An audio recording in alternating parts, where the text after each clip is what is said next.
So for the next part of the experiment, we're going to make use of the laser, which I've got set up now.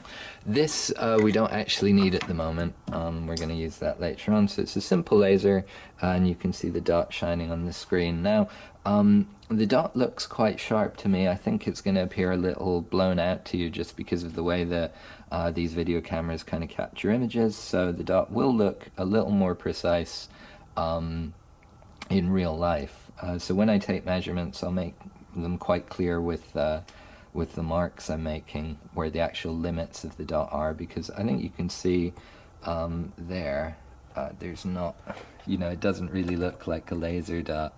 It looks quite large, and of course it's the very central spot that we actually want to look at, but even still that appears larger to me on the camera than it does in real life. So yeah, we'll correct for it. Hey Siri. So the first thing I want to do is just mark the position of the spot,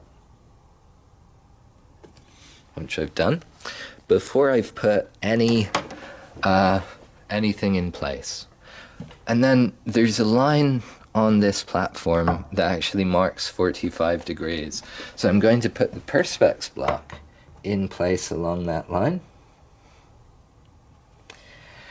And you can see there's been a very clear, distinct shift in the position of the beam. So now you can see how wide that changes from the spot I marked to the new spot. So I'm now going to mark that spot. And here, hopefully clearly labeled enough, are the two spots.